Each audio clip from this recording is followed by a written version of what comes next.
Hello, friends. It is your boy here, Jacob, aka Mr. The Internet's most reliable movie and TV aficionado, doing something a little new for my channel. But because of the season that it is, and the people that know me know that I do not take this period lightly. Spooktober, fall in general, you gotta cherish because as we speak, Michael Bublé is thawing from his cryogenics chamber to hammer in some Christmas music from November all the way until March. Why?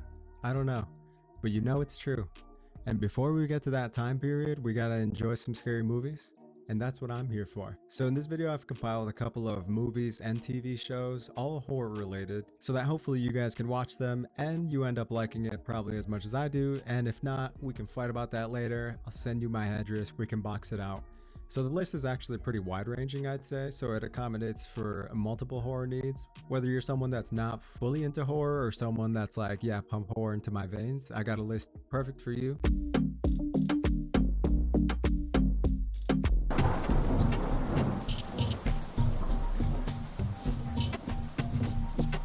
So throwing it over to voiceover Jacob, I'm going to be starting this list off with the slasher itch for you guys. And the two main contenders that I have for this category is Invisible Man and Halloween. Now I decided to keep this list rather recent because chances are for the classics you've probably already seen them, so I didn't really include your Nightmare on Elm Street or Friday the 13th, mostly because they've been out for a while. And I wouldn't necessarily call these your standard horror movies, considering the scare factor isn't really there, but as a scary movie, it does a really good job in filling that need. And I usually don't tend to gravitate towards this type of movie because of how cheesy and predictable they tend to be, but these two in particular stuck out to me on my first watch because they managed to subvert my already low expectations. Invisible Man went under the radar and was largely unappreciated, and this was mostly in part to the timing of when it released. As you guys know, earlier this year, the whole world kind of went into this giant lockdown, which, bad luck for the movie. Tends to be exactly when the movie came out, so it had about a limited 1 week theatrical run before everything started to shut down. So I do think that this one's kind of a sleeper hit and not many might have been able to see this. And I won't spoil anything in particular about the movie because I genuinely did like it a lot and I would recommend you watch it. But what I will say is that I expected this to be another run-of-the-mill just slasher type of film, but damn was I pleasantly surprised. From the direction to the cinematography and the story, this is actually something that I could probably confidently say will genuinely surprise you, mostly because this movie has a lot of story beats that aren't necessarily predictable as your scary movies usually tend to be. A small little detail that I loved about this movie was that the director purposefully places several long pans with seemingly nothing in frame, unless you pay attention. Because of the nature of the villain of this movie, which is an invisible man, you really don't know if there's something in frame or if something is not there. It was only until my second viewing that I ended up noticing a lot of things that I didn't see in my first one, and to me a movie that's able to do that is pretty good in my book. As for your latest Halloween release, I would say is a little more in line with the standard slasher given it's nothing all that special, but it is highly entertaining to watch.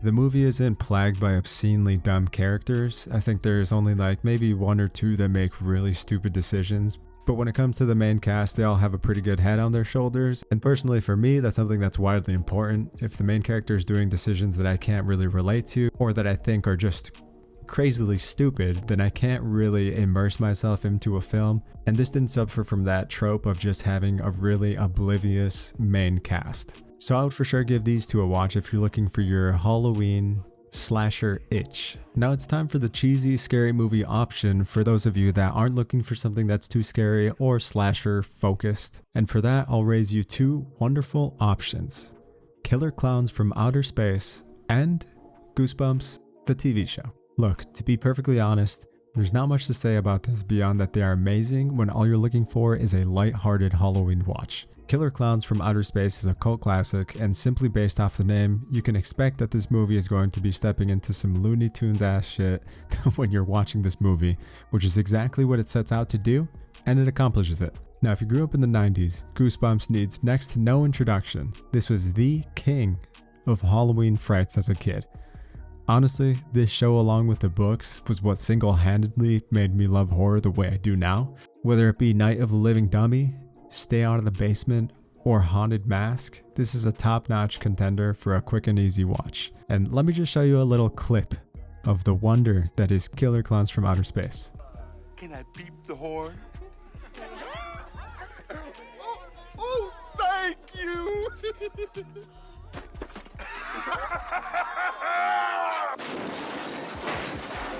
Should have let the man ride his bike.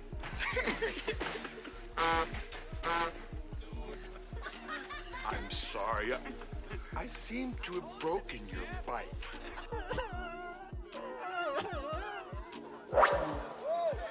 Where'd it go?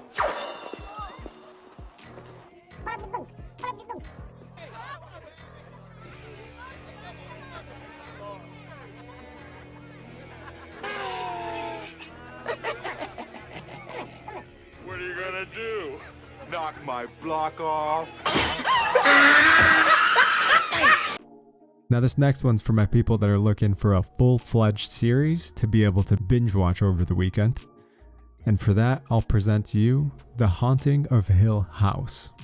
And I mentioned my binge watchers because I can guarantee you that once you watch the first episode, you won't want to stop watching. Haunting of Hill House revolves around a singular family plagued by events from their past that have seemingly come back to haunt them. With a runtime of about 10 episodes, the pacing of the show manages to remain perfectly timed and doesn't really suffer from bloating since it managed to thoughtfully develop each of the characters the story revolves around. The combination of strong writing and directing makes this a perfect binge for any cozy October weekend and/or fall in general. Equally to its benefit, this series does not suffer from the seasonal cliffhanger as more seasons are greenlit. It's a perfectly enveloped story that has a beginning, a middle, and end that doesn't try to set up for a sequel series, which means that you don't really have to worry about any unfinished stories or any threads that haven't quite been tied up. And that's mostly due to the fact that this series is actually based off a book, so it's an entire contained story. And now, ladies and gentlemen, for the last category, drumroll please. For it is now time to discuss my personal favorite horror movies of all time. These two to me were the most haunting films, and they led to the most discussion post-viewing due to the themes at hand and the execution of them. These will probably be the most polarizing of the bunch due to the slow burn nature of them and focus on story building instead of jump scares or trite cliches. So I'm gonna need all my smooth brains to hop out of this video right now because this is the exclusive Fedora Cool Guy Zone only. Of course I'm kidding, feel free to disagree, but as I mentioned before, I will fight you. Now with that small intro out of the way, it's time for Hereditary and Rosemary's Baby. Where'd I even start with these films, to be honest? I could literally go on for eons about them, and to really discuss them would take a full video themselves. As a friendly warning, these are not your standard horror films. The horror elements themselves, while always present, take a backseat often throughout due to the stellar writing and performances on display. Rosemary's Baby is a classic in the horror genre, and I'm sure many of you have already heard the overarching premise, which is the mother being forced to give birth to the devil's baby after her husband sells their soul in exchange for success as an actor.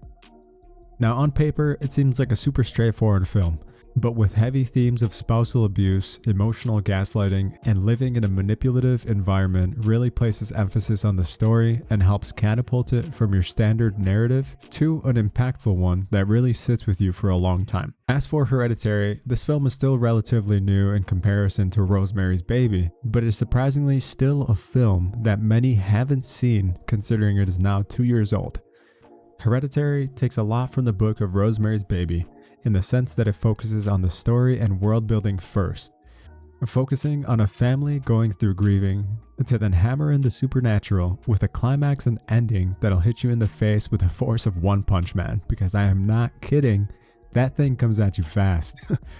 The focus on the family drama at play as a family slowly starts to collapse in on itself due to a tragic accident compiled by the amazing performances put on by the entire cast. Hashtag where the fuck is Toni Collette's Oscar? And I will say absolutely no more about the plot because the less you know, the more shocking all of the events that unfold become. So when you start to watch it, have some patience because it is not your standard jump scare fest. Pay attention and enjoy it because you're in for one hell of a ride when you start this movie. And that's all I got for you guys today. I tried to keep this list a little shorter and faster. I didn't go too much in depth on any film in particular, mostly because I know that there are a lot of channels that already do it infinitely better than I do. So this was more so just getting a list down for you guys to go ahead and watch yourselves and figure out if you like it or not. Thanks for watching, and if you have any recommendations for me, drop them down in the comments, because I too am always down for some proper horror. Thanks, and I'll see you in the next video. Peace.